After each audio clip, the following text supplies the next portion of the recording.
hello, ladies and gentlemen, and thank you for joining me on this championship edition of the Show About the Show podcast. I personally cannot be any more excited about today's episode. When I started this podcast, I had three main goals. One was to get a World Series member of the Twins, one was to get a Twins Hall of Famer, and one is to get an MLB Hall of Famer, and we are crossing off that first one today with... Well, you're certainly not crossing off the second.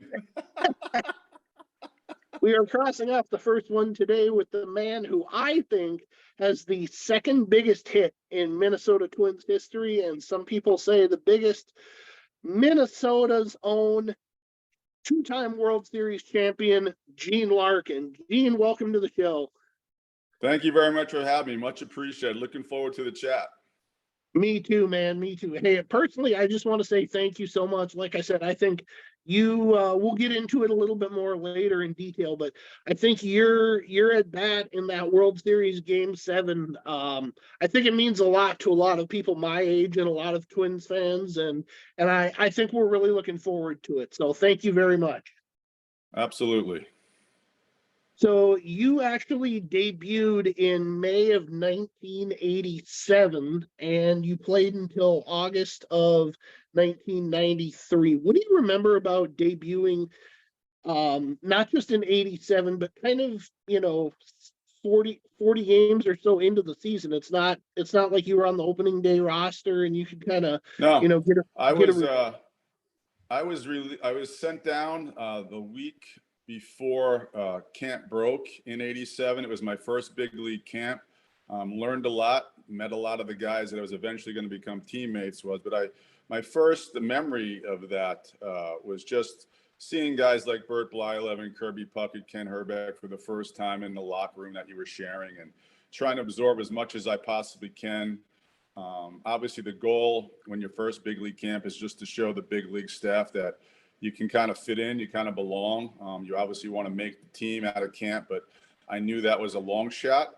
But just trying to show that I was capable of, playing at that level with guys that I've watched play for so many years on TV. Potential Hall of Famers, obviously, with Bert and guys like that and Puck. But right. Just getting to know them and understanding what Tom Kelly and the staff wanted out of me, and trying to fit in and try to become a Minnesota Twins. Growing up in New York, I did not know a lot about the Minnesota Twins. Didn't watch a lot of games. In those days, it was just two divisions, Eastern Division and Western Division. And growing up in New York, I was a big Yankee fan, so didn't watch too much or know too much about the Twins. So that was kind of my first, big league environment, just trying to make Tom Kelly and the staff think that I have the ability to either break camp with them, or if something happened down the road, get called up. And that's what happened. You had mentioned about 30 or 40 games into the 87 season, a catcher named Tom Nieto got hurt, I believe on a slide at home plate or something like that. And I was playing in Portland for that Twins AAA affiliate at the time, hitting the ball pretty good. And when Tom got hurt, I got the call, and they were going to Cleveland at that time. So my first big league game was against the Cleveland Indians. And the third game of that series is when I got my debut. Tom Kelly put me in against the Indians, against a pitcher named Craig Swindell, who was one of the bigger prospects coming out of the University of Texas at that time. And I got 2 hits. I was fortunate enough to get 2 hits in my first big league game. So that's always a memory for me as well. What do you remember about your first major league at bat or your first major league hit in that game? Yeah, my first major league bat was good. I drove the ball to a left center field. I thought I might have hit a home run, and the center fielder's name was Brett Butler, who caught the ball on the warning track. So, getting that out of the way, sure, you wanted to get a hit, but just getting that at bat out of the way, getting all the nerves out, felt really good. Even though when I rounded first base, I saw the ball go in Butler's glove, it was kind of a sigh of relief. I could exhale, and then I had to go play first base. And Bert Blyleven was pitching at the time. So I knew with his big curveball, there's going to be a lot of lefties rolling over and a lot of ground balls to second base and first base. So I had to be prepared to play defense. And then the following at bat, I think I got a single up the middle against Swindell. So my second at bat was my first major league hit. Yeah, absolutely. And you guys ended up losing that game 6-3. But like you mentioned, you did go 2 for 4. You also had an RBI in that game. What's that like? Not only to be in your major league debut and to get a couple of hits, but then also to get an RBI and to really kind of help the team on the scoreboard. Talk about that. Yeah, it's more like, now you've got your first game under your belt. You got several at bats under your belt. You got your first hit. You got your first RBI. And again, there was no guarantee that, I was going to stay up a long time after that first series. I didn't know what the game plan was. My job was just to try to impress the staff enough that they felt if when Tommy came off the disabled list, someone else would have to be reassigned. And I did not want that person to be me, obviously. So it was more about trying to sustain a level of play that the big league staff was confident enough that I could be a role player backing up Ken Herbeck or DHing against certain pitches. And that was my ultimate goal. And back then, you were actually drafted in the amateur draft, which they actually don't do anymore, in the 20th round. Can you talk about the draft process? How much the Twins had maybe scouted you before that? How much they'd seen you play? Did you think you were going to end up with the Twins, or did you have another team in mind? Did not know. Obviously, I had a good career at Columbia University. I had graduated in May, and then the draft was in June.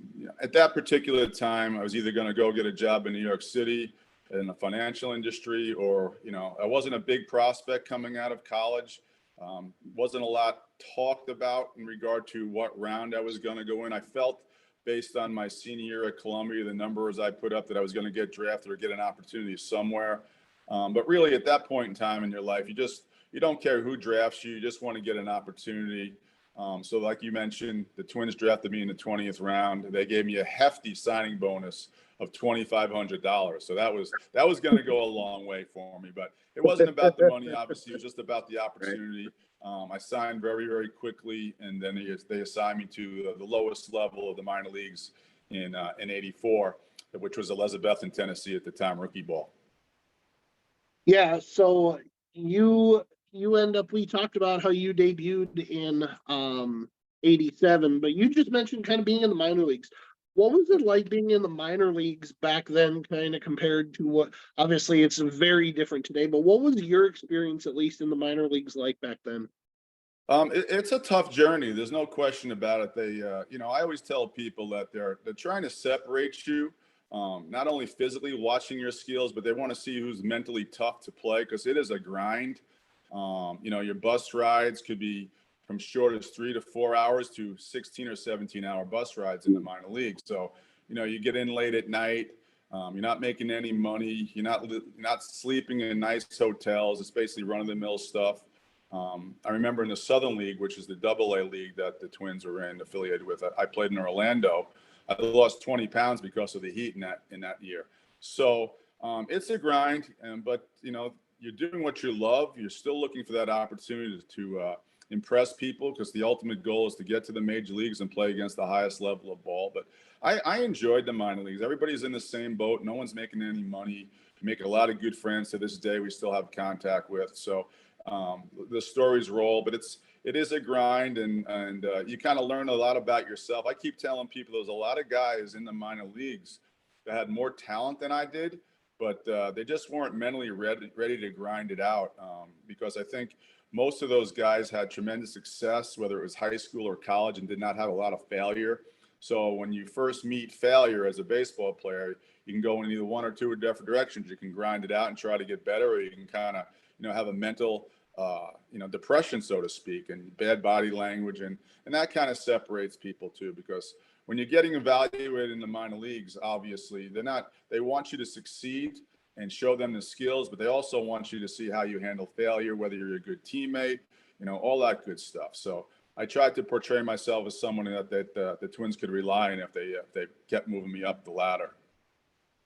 And obviously you did well enough to get called up in 87.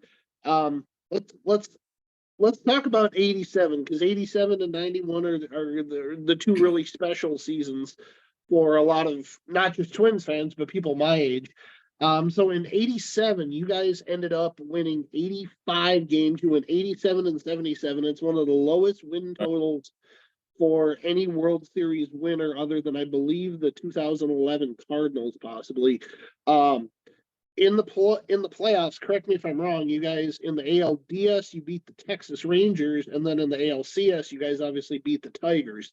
What did those two series kind of show you guys as like, yes, we're an 85 win team? Was it one of those things where when you make the playoffs, everybody's 0-0 and anything can happen? Yeah, that's the case. We didn't have a very good road record, obviously, in '87. And, being the rookie, I was in awe of just getting to that level of play. And the Tigers were certainly favored in that series. But we got good players. I mean, when I was a rookie in '87, they always talked about the guys who were brought up in '82 and '83, the Timmy Laudners, the Gaettis, the Herbecks, and how they struggled early on in their career, and now they were trying to show everybody that they belonged playing against the big boys. In this case, it was the Tigers with the Lou Whitakers, the Trammels, Matt Darrell Noakes, Evans type Jack guys. Yeah, Morris. they had a good pitching staff, obviously, but we played well. We really did. We stepped up. We played well. I forget how many games we won in Detroit, but we played well, and Jeff Reardon solidified our bullpen for us. So I remember the last play of the game was him throwing a ball at Herbeck and everybody going nuts in '87. So, and then, it was, I don't know if you can call it a team of destiny, but we certainly felt that we belonged. And regardless of what our one-loss record was in the regular season, we played much better in the playoffs on the road.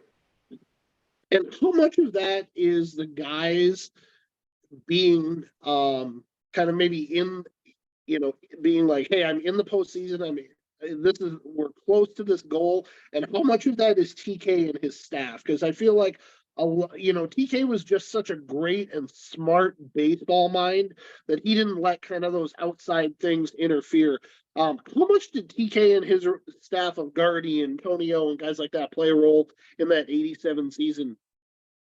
Well, to me, TK is a managerial genius between the lines. He really was. And, as far as him, how he addressed us, he always talked to us like men, said, do your thing, work hard, play the game right way, don't disrespect the game, and go out and try to entertain the people. And regardless of whether we won or lost in the regular season on the road, I think we learned a lot about ourselves. We learned a lot about what we did well, what we did not do well. And the bottom line is, once you get to the playoffs, you just got to step up. And regardless if you were a 300 hitter or a 200 hit in the regular season, you have an opportunity to show the people that you belong there. And we certainly did that as a group. Our role players stepped up. Our stud players stepped up. Everybody kind of did what they were supposed to do in that series against the Tigers. And I think we surprised a lot of people. We didn't surprise ourselves. We certainly didn't surprise TK.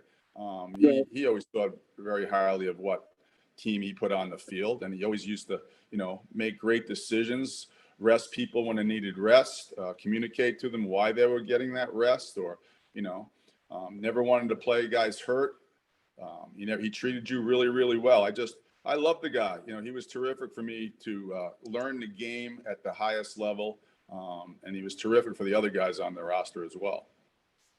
Being that you were a young player at that point, do you feel like that first year, not just winning the World Series, but obviously what you more so kind of mentioned with TK and his knowledge of just baseball and how to be a leader and how to treat people and things like that. Do you think that carried through for you through the rest of your major league career?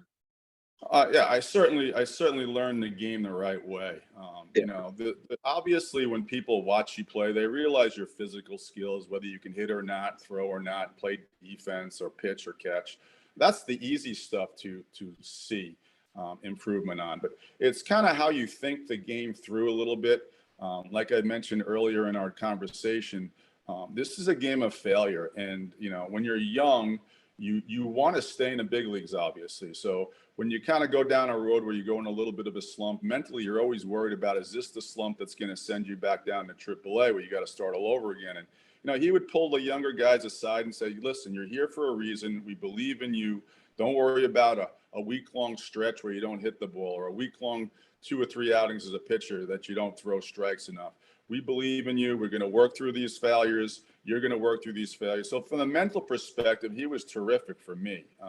It's not like he just didn't play you 2 or 3 weeks at a time as a role player. He got you in there pretty much once or twice a week to stay loose. And it's very difficult to pinch hit if you've not had an opportunity to start prior to that. But if you got 1 or 2 starts over a week to 10-day period, getting in the batter's box against a closer in the 8th or 9th inning is a little bit easier. Not easy, at all, but it's a little bit easier because you've had an opportunity to face live pitching in a game.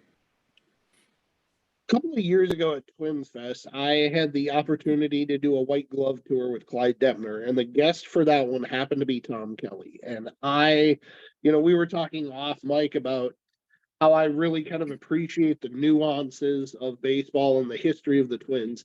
And I asked him about how big of a home run was that Don Baylor home run in the 87 World Series, and how much did Donnie kind of impact you guys? Because he came over, I believe, after the trade deadline, I think. Mm-hmm. So he was only with you guys for a month or so. What do you remember about Don Baylor and then that home run specifically that he hit? His forearms. He's a big man, a big, strong man, a gentle giant, very, very soft-spoken. One of those guys that you kind of gravitate to, not only because of the way he played, but just the way his demeanor was in the clubhouse. Nothing really fazed him. He had gone through so much in his career, the ups and downs, had very successful career. But, basically as a DH with us, and I was a DH a little bit too in 87, a lot of at-bats from that slot. So again, I just watched how he worked, not only on the field, but what he did in pregame, what he did during the clubhouse as being a leader, like pulling the younger guys aside, just talking whether you had a good game or a bad game. Just a class individual that from a young guy, I was 24 at the time, just looked up to. I'd seen him play so many games on TV. And his reputation is he was going to crowd the plate. He got hit quite a bit, but that was a huge home run. He got a number of big hits during the time he was there, but that obviously is one of the biggest that he had with us. Yeah, and TK actually said that was kind of one of the turning points in that World Series, because that's the one that actually put you guys ahead. And then Herbeck came up later in the game and obviously hit his grand slam. Right. After you guys had that Game 6 win, going into Game 7, what was kind of your mindset, not just as a player, but also kind of as a rookie? Because you talked about, just kind of being in awe of Puckett and Herbeck and the way things are going in your rookie year. And then not only in your rookie year do you win, but you make the playoffs, and now you're going into Game 7 of the World Series. What was going through your head? Tell me about that. Yeah, again, a lot of nerves. I knew I wasn't going to start, obviously. I might have an opportunity to pinch hit. But a lot of nerves in pregame for me. The first time in a World Series, and then you've got the ultimate game, Game 7, and whoever plays the best between the lines is going to win. Again, we talked about it doesn't really matter what you did for the first 6 games, who plays the best clutches up in Game 7. And we got a great pitching performance again, and Reardon came in. I just remember the last play of the game. I think Willie McGee hit a 1 or 2 hopper to Gaetti at third. Gaetti over to Herbeck, yep. And, that's when all heck broke loose on the field, and the Minnesota Twins had their first World Series championship. Being a fan and watching it on TV obviously was amazing. I can't imagine being there in the dome as a fan was great. What was that like on the field, especially when you see Herbeck catch that ball? He obviously jumps up, puts his hands up. As a player, what did that moment feel like? You know what I really appreciated after the fact was the fact that I was a rookie, so I had not gone through the rough times as a Twin player or as a Twin fan. So I don't know if I could have really appreciated it as much as the guys who went through the failures could have appreciated. I remember Gary Gaetti and Kent shedding a tear a little bit and hugging each other, because it wasn't just about winning that day. It was about the struggle that every player goes through, every organization goes through at times to try to get to the ultimate game and winning that game in front of your hometown fans. And after the fact, and I got to, a few weeks later, I kind of looked back and said, I really appreciate what those guys had gone through. And I felt very fortunate that I had not gone through that struggle. And I felt really lucky that my first year in the big leagues, I've got a World Series ring for the state of Minnesota in front of the hometown fans. But for those guys that had struggled and as young players and, kind of went through a lot of failures, I really appreciated their happiness and joy on the field at that particular point in time. Yeah, that definitely felt like, for guys like you mentioned, Gaetti and Herbeck and Viola and Timmy Laudner, that really felt like the culmination of what like you said, 5 really kind of tough years. Because those early, obviously I was born in '84, but those early '80s and mid '80s Twins teams, they struggled quite a bit. So I can imagine that would have felt like a pretty good culmination of success for those guys. Yeah, and that's why you play. I mean, we talked about the word grinding it out in the minor leagues, and when you get called up as a young player and your team struggles, it is a grind. 162 games, and I know the fans look at it like they're being well compensated for the grind, and that's absolutely true. There's no doubt about that. But when you're going through a struggle or a failure, and you're constantly worried about, is this struggle going to send me down to AAA or AA or whatever? Right. Mentally, it takes its toll on the players. And so for those guys to go through all of that tough times and then finally the pinnacle winning in front of their hometown crowd, it was an amazing thing to see. Absolutely. And the Twins actually in that '87 World Series set a couple of different records. They were one of two teams, other than one of the '50s Yankees teams, to hit two grand slams in the same World Series.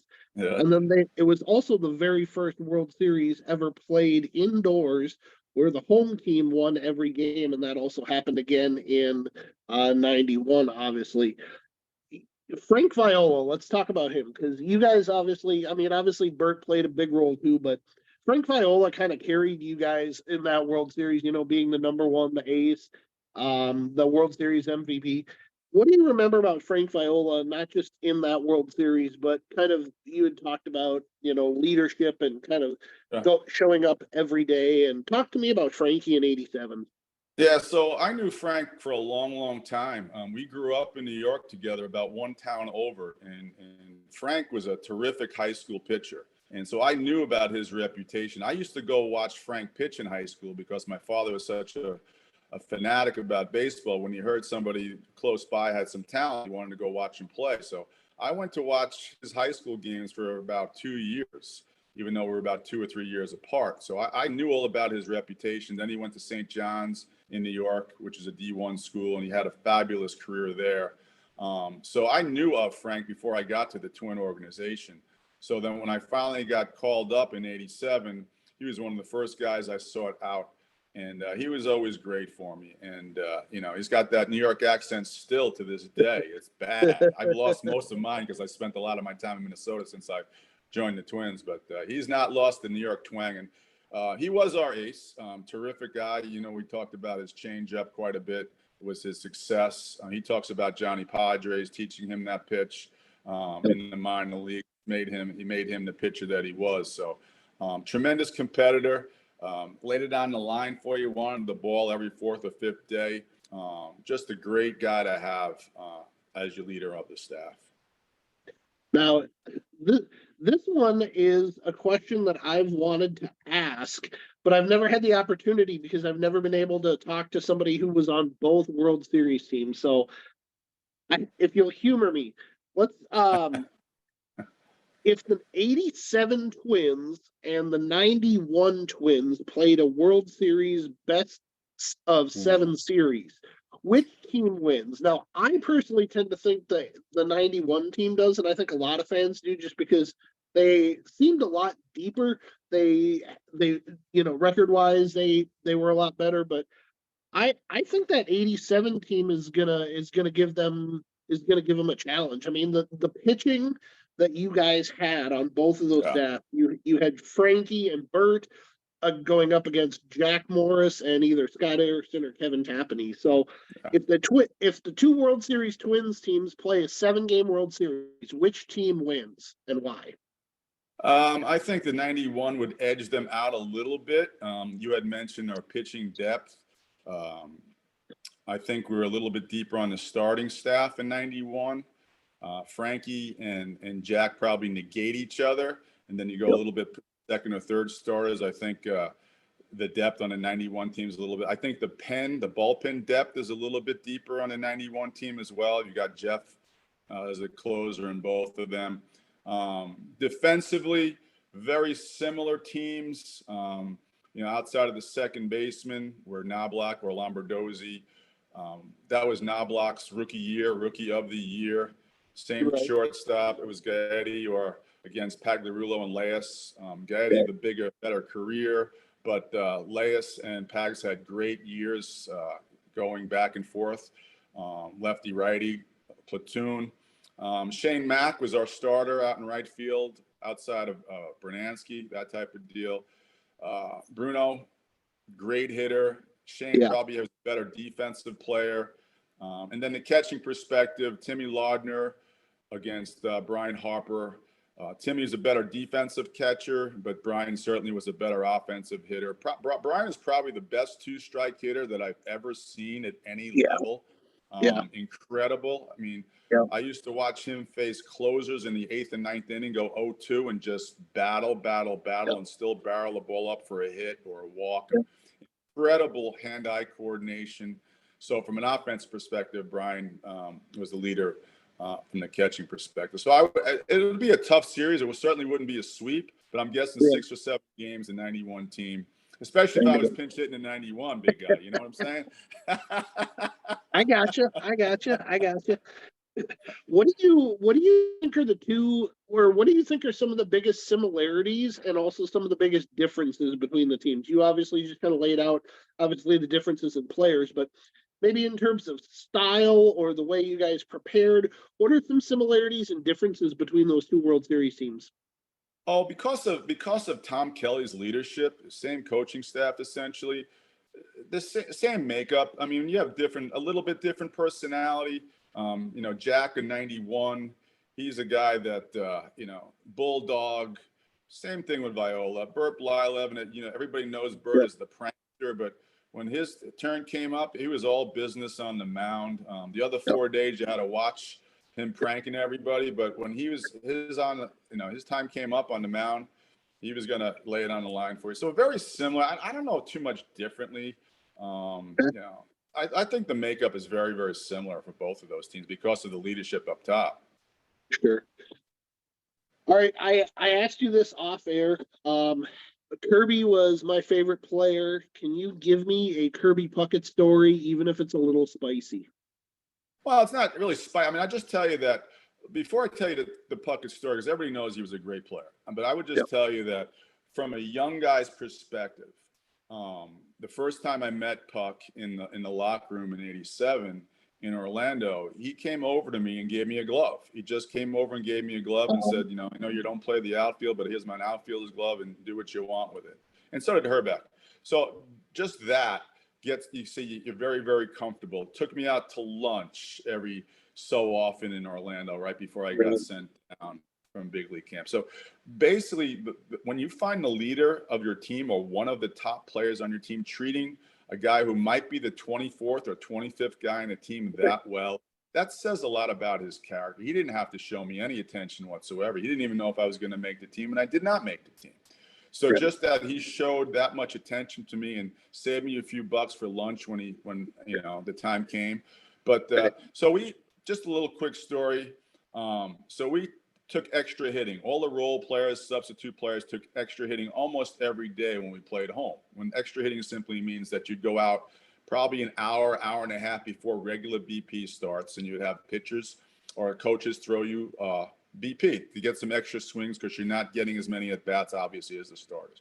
But so Puck got extra BP every day. So one of the best hitters in the American League year in and year out, he felt he needed to hit extra every year. We could always, I remember Randy Bush or Chili Davis would be sitting out in the outfield shagging balls, and Puck would get in there and take his 20-25 pregame BP swings. And we could never say, why is he doing this? And he might have gone 0 for 6 or 0 for 8 in 2 games, and he used to come out to the outfield and goes, I can't hit. And I remember me and Numi going, he can't hit. We're looking up his stats. He's hitting 345 or 362, and he's taking extra BP every day, complaining that he can't hit, and that's why he's got to take. But that's the way he was. I mean, he was like a creature of habit.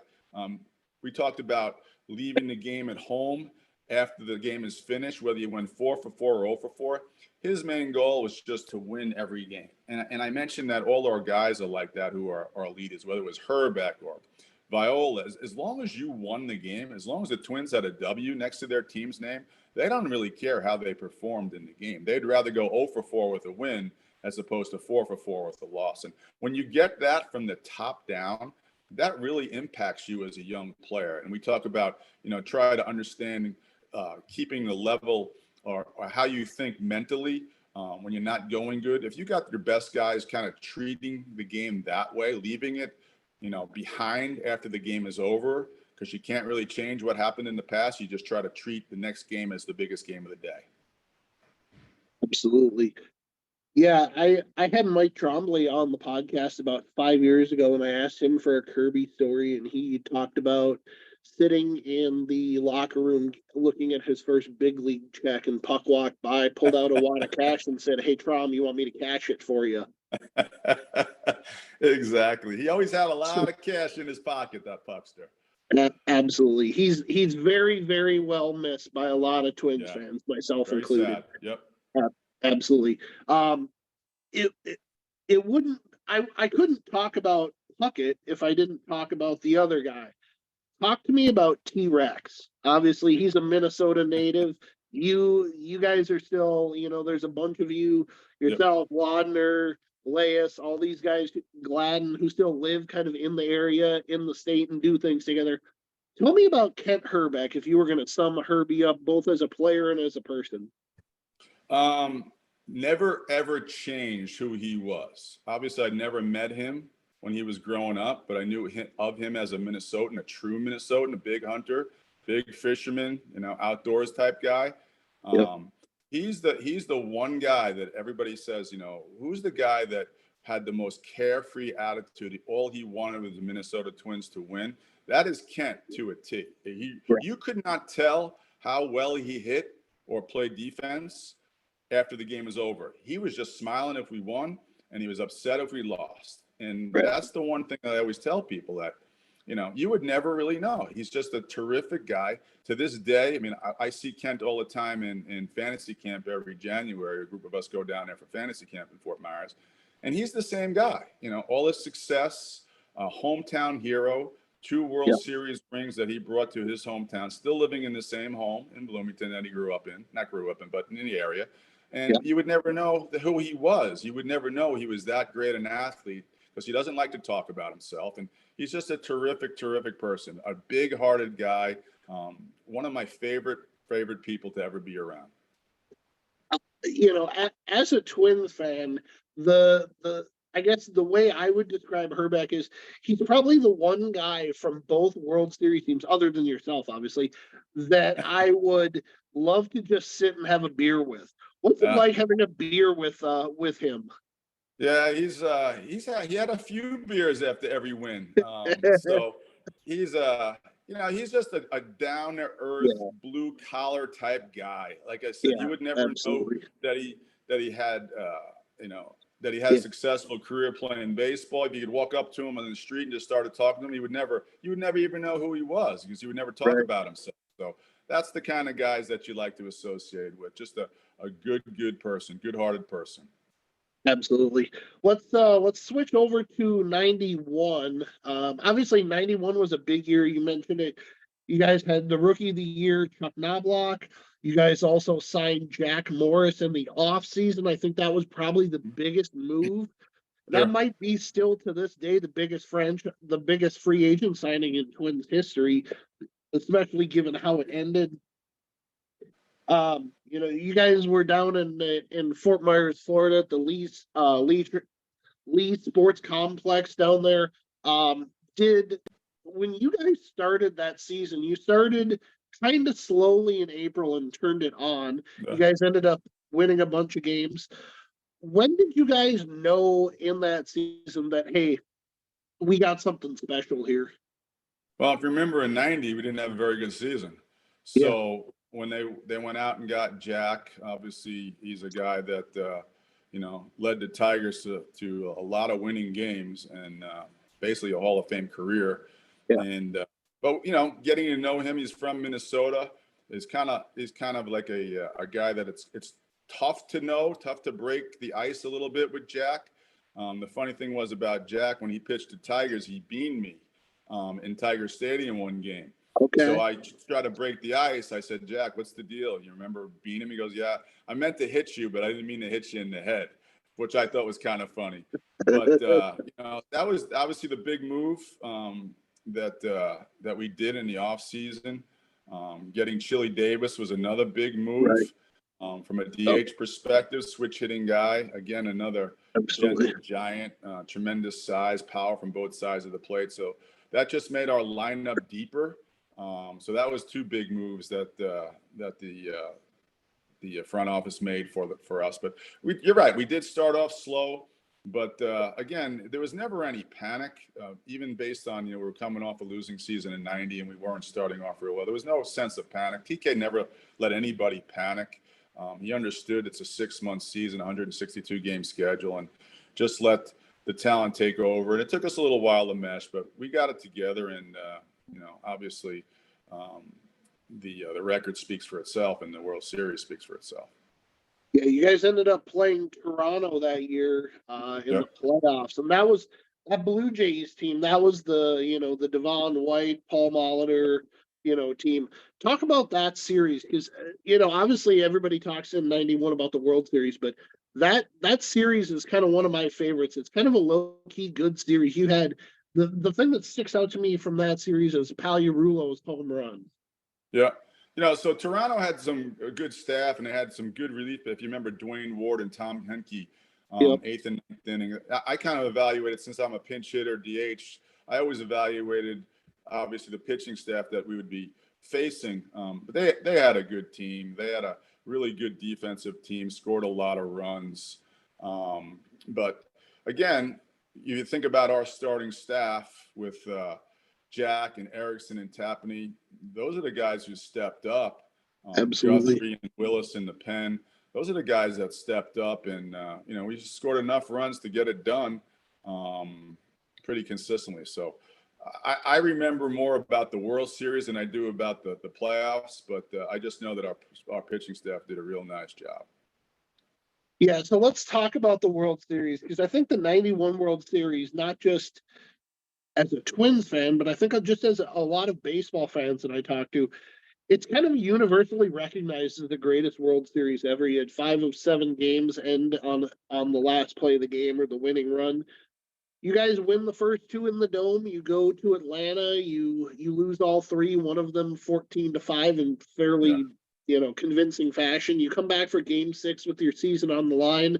Obviously, we'll get to what happened at the end of Game 6, but what do you remember about before Game 6? What did TK say anything to you guys?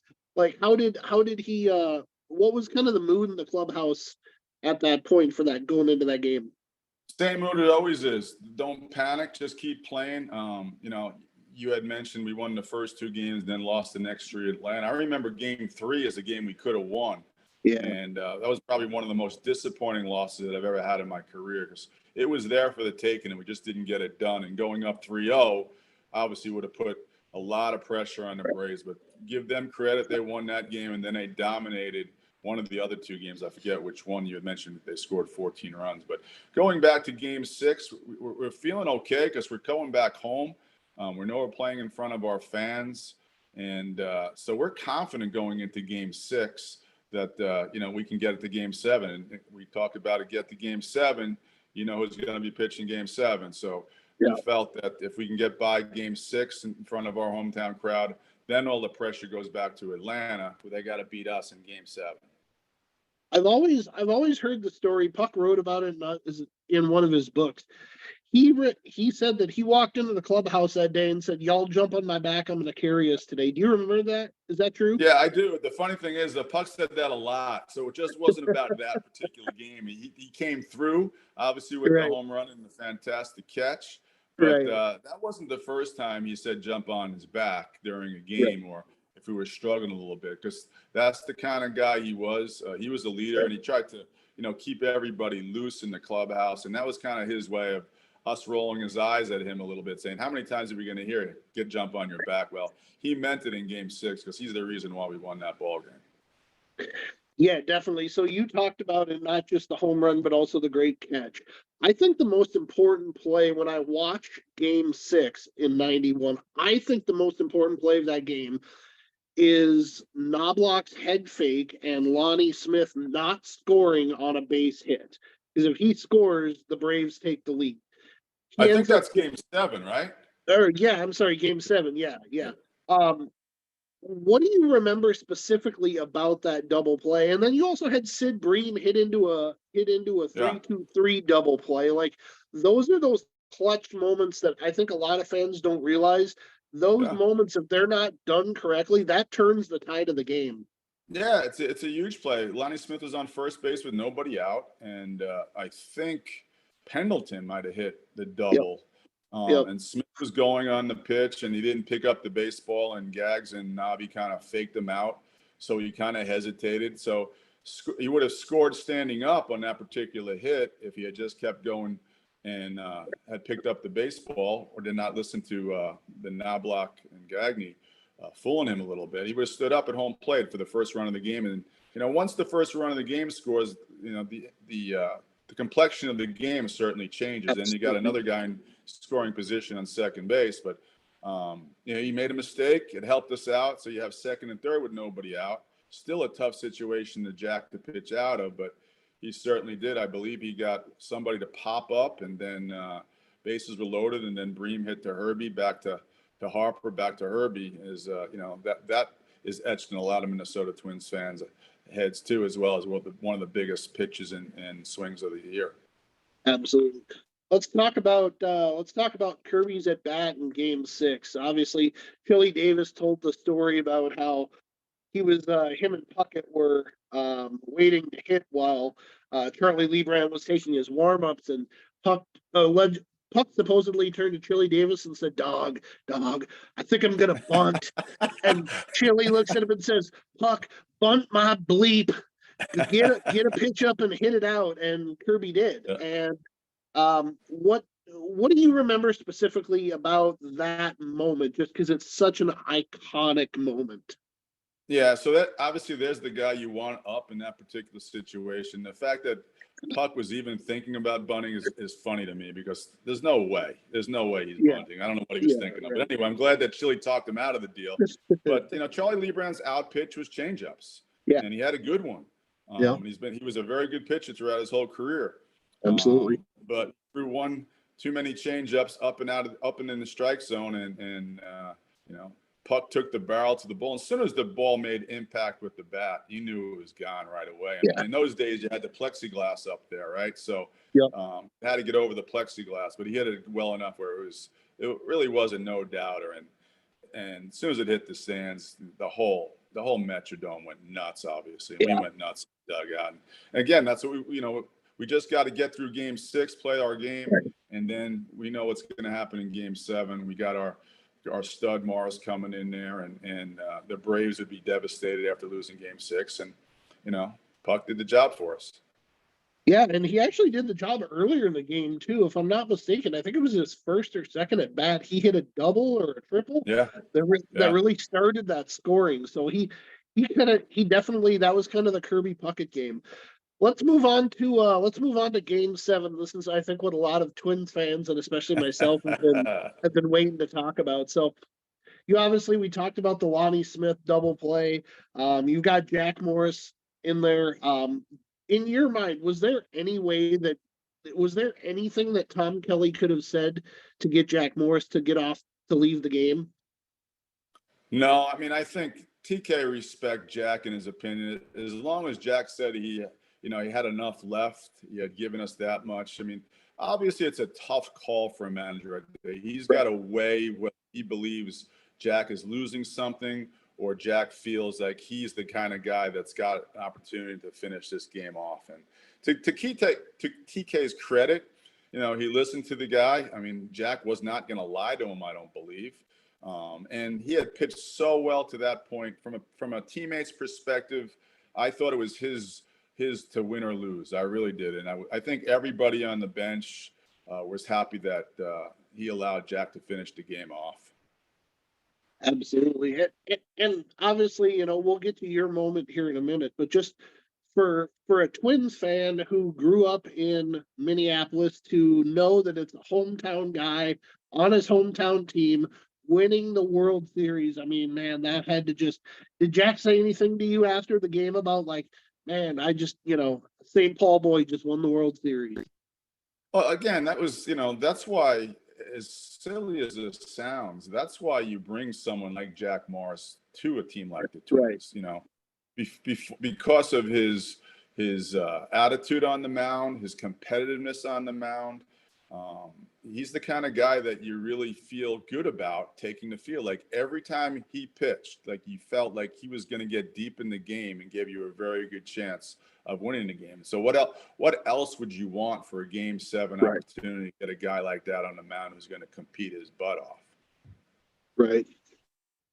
Let's fast forward to the 10th inning. So it's 0-0 scoreless game. You've got the Braves bring in Alejandro Pena.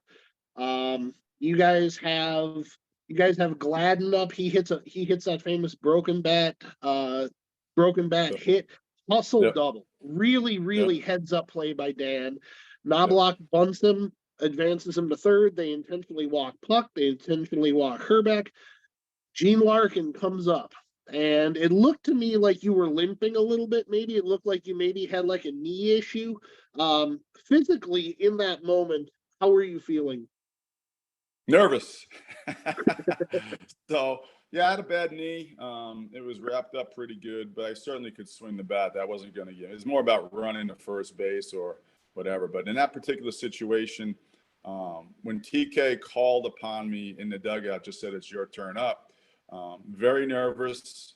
Walking from the on deck circle to the batter's box, my knees are shaking. I have never been as nervous in my life about anything. Right. But the funny thing was, when I got into the batter's box, I kind of felt a calmness take over me. Right. And I did not know why at the particular point in time. Obviously, in the moment, I've got a job to do. And if you remember correctly, Terry Pendleton was taking his time to trying to situate the left fielder, Brian Hunter, Yep. the distance away. The outfield have to come in that particular situation too. So Yep. it might have took 2 or 3 minutes for the outfield to get situated. It felt like a half hour. I was so nervous. But once I got into the box, I felt a sense of calm. After the fact, I wasn't thinking about this then, obviously, but thinking about weeks later, the reason I felt like I got a sense of calm is I didn't believe that Pena could strike me out. I didn't believe, I felt in my heart of hearts that he was going to throw a pitch that I could put the ball in play. And fortunately for me, the first pitch he threw is a high fastball away, a great pitch in that situation. I'm trying to put the ball in the air. I don't want to get jammed. So I took a nice swing, barreled the ball up, and Hunter was playing shallow, so it was over Hunter's head. And as soon as I hit the ball, I knew the job got done. I raised my fist and I ran to first base, just wanted to touch first base. And half the guys went to Danny at home plate. Half the guys ran to first base with me and jumped on my back. And obviously, exhilarating feeling, lifelong dream that you put in that situation to come through. It was an incredible. I mean, every World Series I get contacted about people talking about that situation just to give them a little background about it. And it's fun. It's a lot of fun.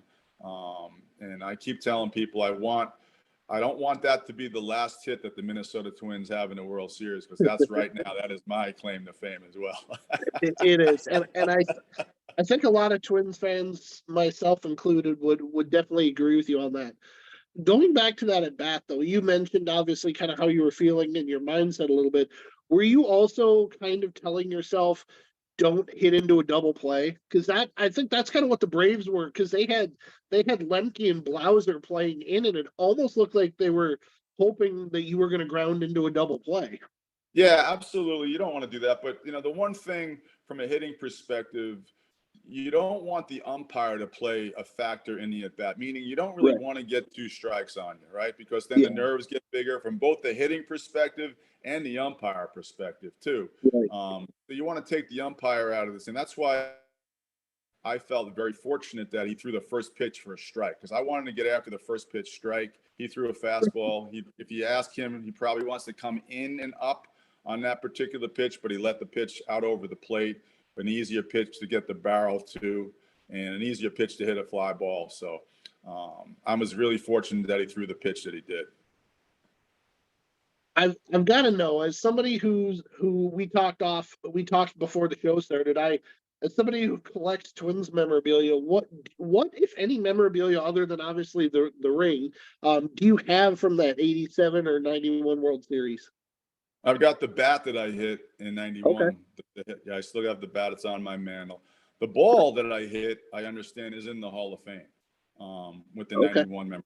So that's kind of cool too. Some clubhouse guy ran out to left field and got the ball and gave it one to our coaches, and it stayed in the Twin organization. Then the Twins donated it to the Hall of Fame. So, but I do have the bat. I got the spot where the ball hit the barrel of the bat. So it's a fun thing to see. It's a fun thing to talk about when I have family and friends over. Everybody wants to talk about the at-bat. That's my claim to fame. So my 30 seconds of fame have lasted a long, long time, my friend. Your 30 seconds of fame have lasted 30 plus years.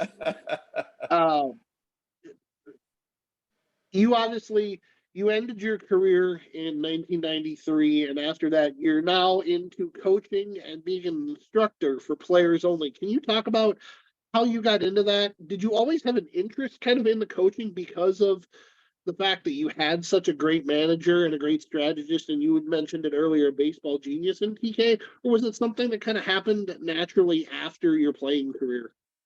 It happened kind of naturally. I was passionate about the game as a very young kid, based on what my father taught me as a kid, and then when I had my son, and he showed a passion for sports and baseball specifically, it was the next thing to do. Watch him and try to coach him as best I can, and then when he became older, he went to college, and I kind of said, I'd like to keep working with younger people and see if I could instill a little bit of passion in them and educate them a little bit about the game and trying to play the game the right way. So my partner and I, Tom Nevers, run Nevers Larkin Baseball in Edina, and we've been partners for 15 years. So essentially it's a baseball academy, and we run lessons, different programs. We have club teams coming out of there. So I enjoy it. I'm an old man now, and I'm hanging out with younger guys, so it kind of keeps me young.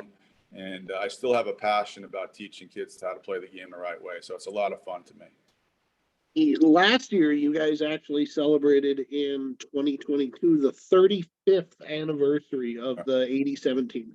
Does it feel like it was 35 years ago? It did. It looks on some of our faces and bodies, it looked like it was 35 years ago. Yeah, it's always fun. I'll tell you.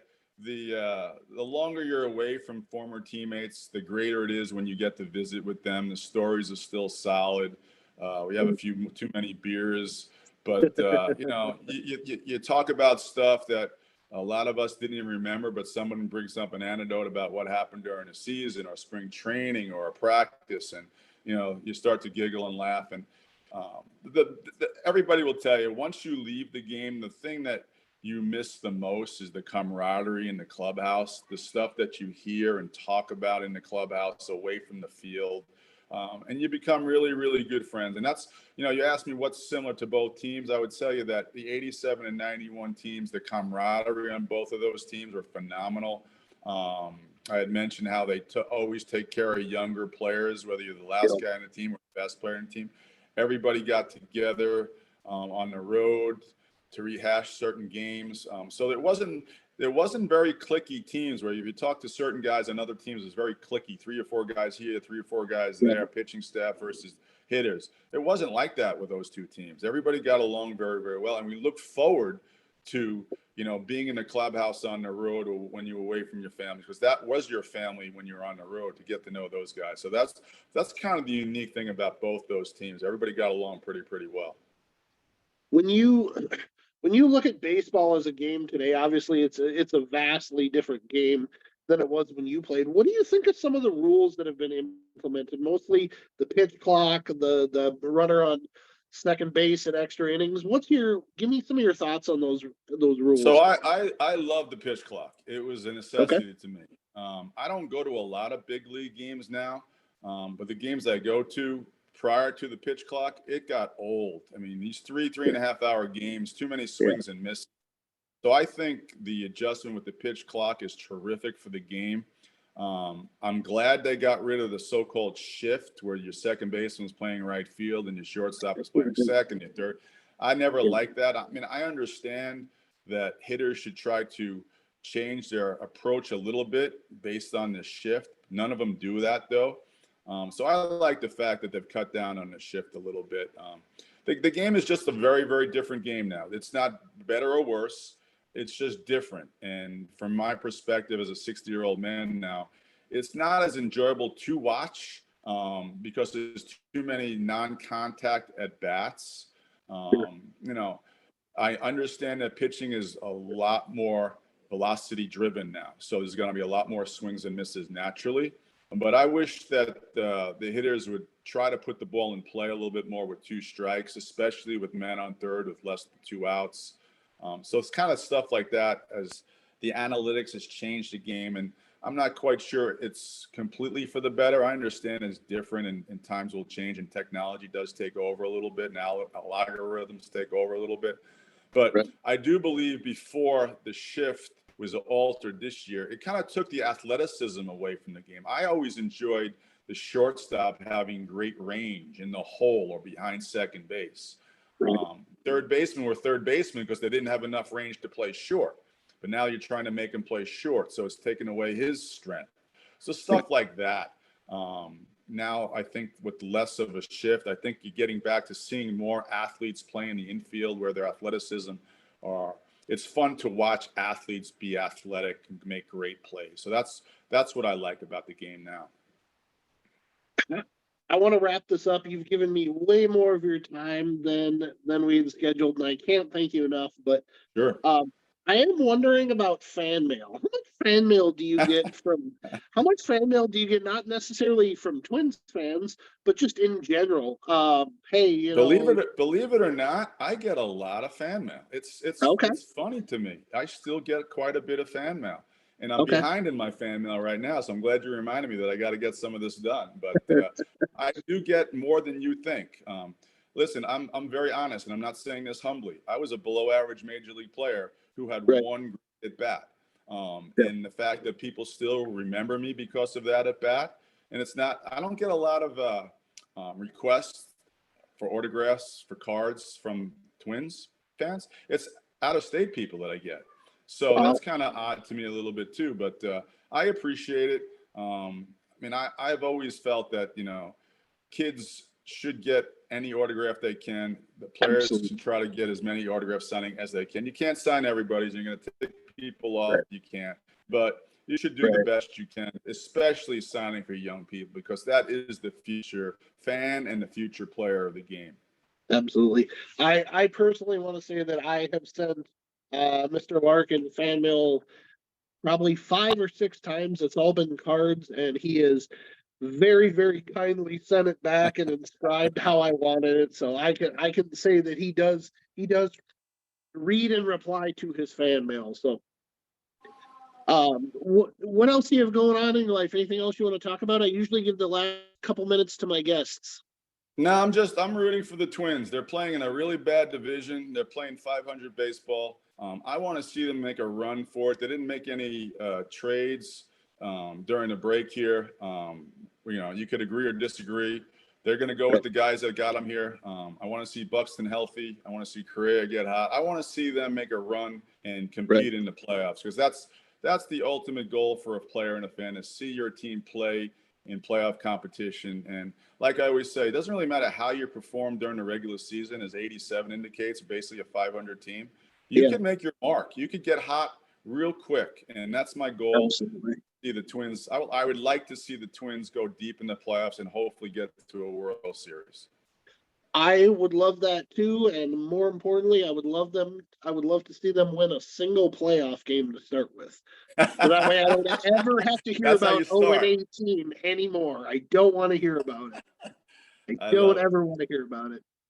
Ladies and gentlemen, I cannot tell you how amazing this episode has been. Gene, thank you so much for your time, your insight, Well, your thank you very much stories. for reaching out to me. It's fun talking to a Twins fan, and I wish you continued success with your podcast. You're very good at what you do. So thank you for having me tonight. Thank you, thank you. That means a lot to me. Ladies and gentlemen, Gene Larkin, two-time World Series champion, also got the big hit off of Alejandro Pena in the 10th inning in the 1991 World Series Game 7. He talked about it. It was a fastball with the drawn in outfield, and Gene took advantage of it. Ladies and gentlemen, I will see you down the road in podcast land. Thank you.